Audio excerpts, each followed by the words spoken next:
Need Hi Sonam, how are you today? well, I'm good. I'm good. It started drizzling for a second, but we're good. Reporting from Winston-Salem, North Carolina on a very humid day. Very lush and green there as opposed to here in dry and brittle Grand County, Colorado. How the fire's going? Well, we have clear skies today, so Good, good. today is a good day. Good to hear that. Yeah, well, we wanted to join today and just have a little cup of tea together. And I guess I'm curious, what's in your cup today, Sonam? This is what I got today. Kept it really simple. Usually I do extravagant blends, but this is just a hibiscus and a rose, and they are just giving me life right now. Little tart, little berry, little bit of that luxury of rose is doing its thing. This is like the ultimate electrolyte, by the way, of the summer. This is one of the most cooling drinks that there is. Hibiscus is such a great summer option. I love all my reds and pinks in the summer. So what are you sipping on? Yeah, I love the color of the hibiscus. I feel like I was channeling that in the shirt. Mhm. Not quite, but close. I just got a shipment from Lotus Way and I ordered one of their teas and it's a nourishing blend and it's a real nutritive blend. It has nettle and spearmint and alfalfa Mm, and raspberry leaf and rose hips and oat straw. So it's like a really nice sort I of love that. mineral replenisher. It doesn't have the same color even in the screen glass. It's like so rich. So much goodness in there. It is super nice. And when I was brewing it this morning, I was thinking about our moon call last week when we were talking about how to like make our water more hydrating and more, I guess, absorbable. And so I brewed it out in the sun this morning. Ooh, love that. Yes. I feel like infusions take the tea game to the next level. You were extracting so many minerals out of that plant. Love that. Love that. That is, I mean, I really think that this is one of the best, like drink your vitamins, drink your minerals, stay hydrated with plants just a little bit in your water. I was actually reading about hibiscus because we did highlight it for our last call as one of our like summer allies. Um, I was reading about how apparently it's one of Susan Weed, the amazing wise woman herbalist's favorite herbs. And she said it's very similar to, because it's in the same family as marshmallow. So it has like this quality, it's very moistening. It'll be used in like pregnancy, postpartum, like as a celebratory drink, but even if like she needs just to get a little bit of like things moving, lubricate like the passages, it's a great like has that slip hibiscus does, and it's a great electrolyte for people that have like kidney issues. I think about people on dialysis and things like that. They can't have, first of all, it's a lot of electrolytes have all this, sugar, maybe artificial sugars, and a lot of potassium, which can be harder on people with like with kidney stuff. So you just have some hibiscus tea or, yeah, or nettles and oat straw and all of those things. Another thing that I had never heard about that I want to share was because this is kind of like on theme with the season was you can use it as a mouthwash. You can use hibiscus tea as a mouthwash. Just like swish it around in your mouth and it helps reduce plaque, build enamel. What else did it say? Like astringes the gums and freshens your breath. So there you go. That's another, and like we're talking about the heart this season. So it's all about the heart, cardiovascular health. It's great for 3 times a day. It'll help with blood pressure and just like heart tone, and without interacting with blood pressure medications, is what she said. And then your dental health is so related to your heart health. So, anyway, all the things I can keep going on, but these plants just have so much magic in them and it's so delicious. And just whenever you have something tart, it's like vitamin C rich and it's going to be like good for your vessels. The way it like astringes your mouth, it's doing that in your vessels too. Yeah, and we hadn't really talked about the color of the season so much. I think hibiscus is such a great example of like the color of summer especially in an herb form. I had my first cup this morning was the goji berry tea that I've been making, and the goji berries have a similar color to hibiscus, and it's just like such a nice, like loving color to start the day with. I love it. Love- Yeah, yeah, no, absolutely, absolutely. And there's something, and you mentioned goji, and that makes me think of because we really highlighted goji in the her as this like like gin tonic too. Like it's just so it's mentioned so many times for so many like it repletes your chi, it helps with your yin, repletes that jing or supports it rather. And I feel like that's been a theme with this year. I don't know. As I was reading like in our group that we talk, to these women in the group, themes emerge each season, and I feel like there's really been a theme of the yin and kidneys actually coming up in the summer.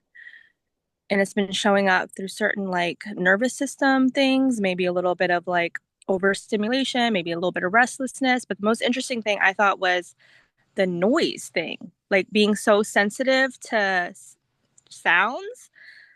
Excuse me. And there's one person in there she's like renovations have been going on in her house forever, and she's just like over it. She deals with tinnitus, and she was like, "What can I do to help?" And so I went on this whole rabbit hole of noise and how we can, support ourselves with sensitivity noise. I was actually mentioning it to another client yesterday, and she was like, "Yeah, I've totally been feeling like my ears, like I'm hearing things. I'll ask my partner if he can hear it, and he's like, I don't even know what you're talking about."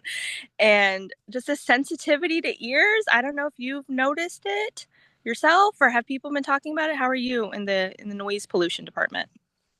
I mean, I find myself to be a highly sensitive person in general. So I feel like I have a very astute sense of hearing. I can hear and I feel like I can hear and feel things that are happening in every part of the room.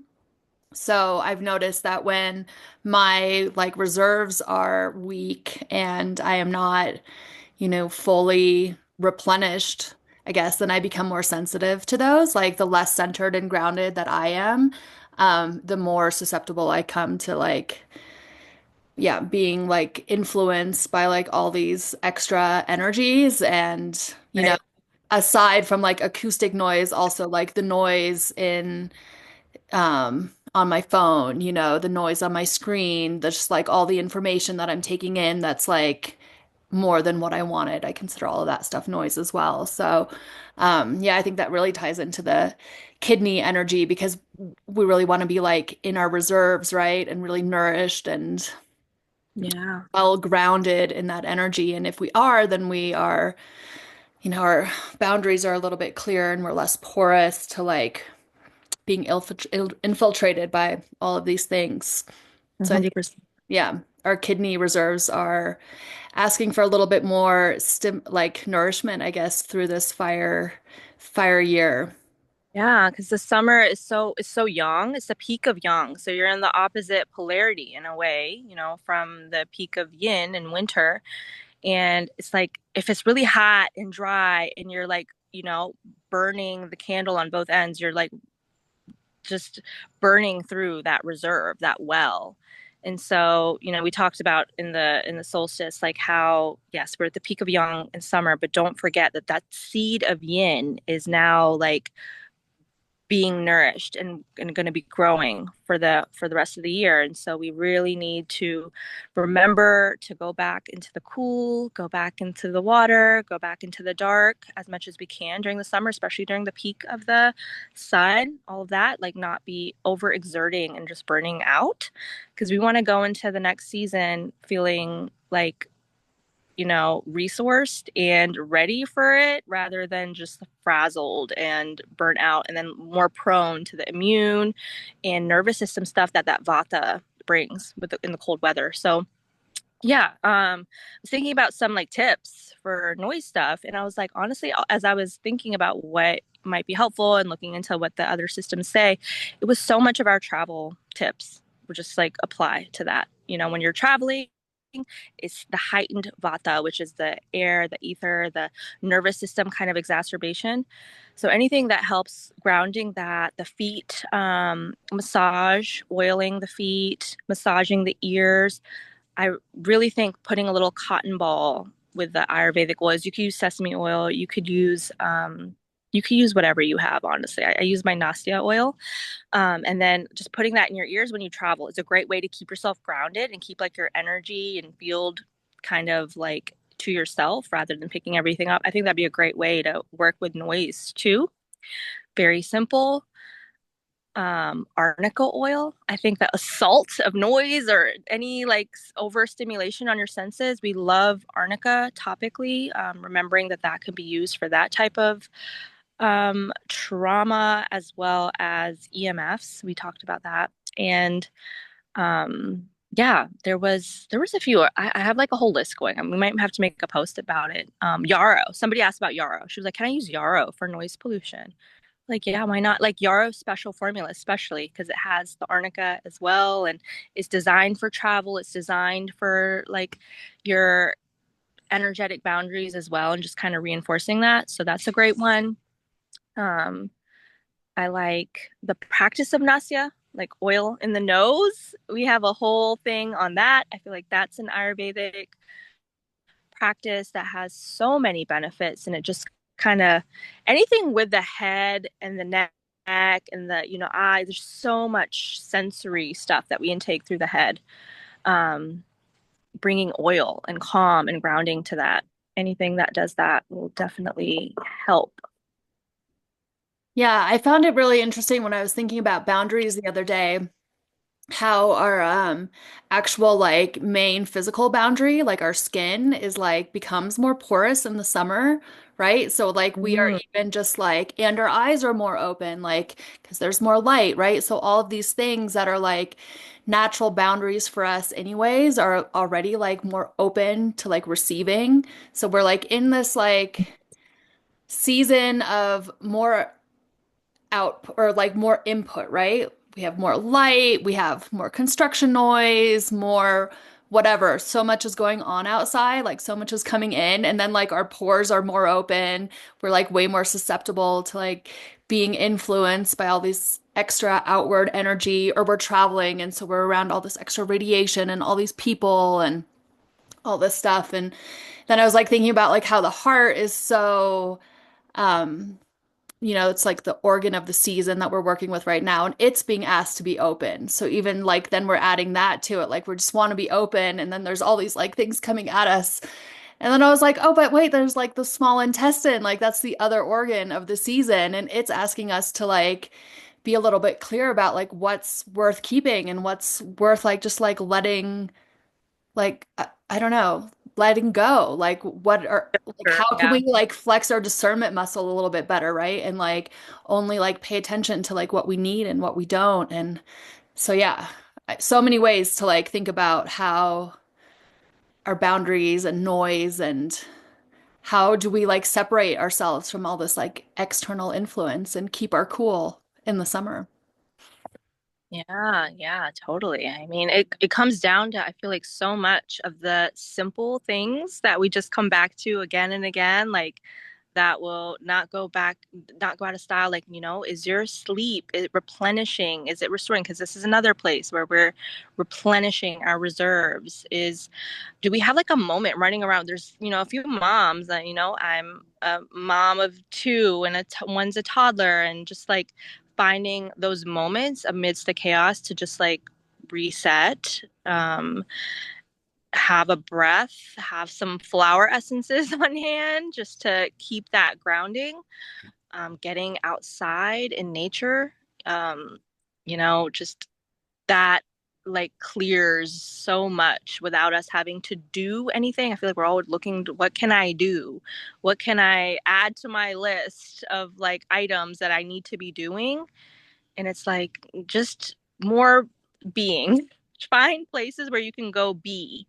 Ideally, amidst the stimuli, amidst all of the goings ons and being able to engage with it, but knowing your capacity, which is, I think, such a big um, differentiator of like how we approach so much of what we do, like really tuning in to what is your capacity at this moment, because the right tool needs to be used at the right time, or otherwise you can't expect to have, like, just because something is so great for someone, it might not be for you. You know, think about your context, think about your what's going on with you, what your capacity is. Some people have a lot more capacity for engaging. They actually need to engage more. They need more projects. They need more things to do. They need to get outside. They need to be interacting with people, and that replenishes them. That genuinely replenishes their energy. And for other people that might not be at that place, they might need more of that, like meditative silence, like nervous system, just grounding and slowness might be their medicine. But so we talk about capacity and just thinking about those terms, like what is your capacity, because this is the time to, like that quote, I just love that quote. I know I keep talking about it, but the David White quote, the cure to exhaustion is not rest, it's wholeheartedness. And how that's so summer energy. You know, yes, rest is always going to be important, but let's not forget our heart, falling into that energy, allowing ourselves to get out of here, get out of the stuck sludge, move into this place. And like you just look at the world different. Your eyes just see different. The way you engage is different. It's like expanse. So that expansive energy allows us to tap into our creativity, tap into our relationality, tap into our desire and ability to connect deeper. And we Yeah. want to, yeah, not hide from the stimuli either. We want to be able to engage. Yeah. I was thinking about the wholeheartedness yesterday. We had a weather pattern coming through, and so I was out on the deck, and um, I it was sort of the point of the day where I was like kind of getting tired. I was like, should I have a coffee and then like, get back to work? And instead, I thought about like this Ayurvedic practice of resting in the summer months. And so instead, I allowed myself some like active rest. And as opposed to just like sitting there vegging out, not thinking about it, like I actually like sat there. I allowed myself like from a heart-centered place to like enjoy the moment, enjoy watching the weather pass by. I had like three dogs to snuggle, and I was just like soaked it in, and it felt so different than Mm, the energy of pushing through and having a coffee and like making sure that I get everything done. It felt different from the energy of just like, I don't know, zoning out and taking a beat because I was tired and not thinking about it. Like it just felt so much more restorative and mm. nourishing and beautiful, and it felt good for my heart. And then I came out of it and I was like motivated to go and do my stuff.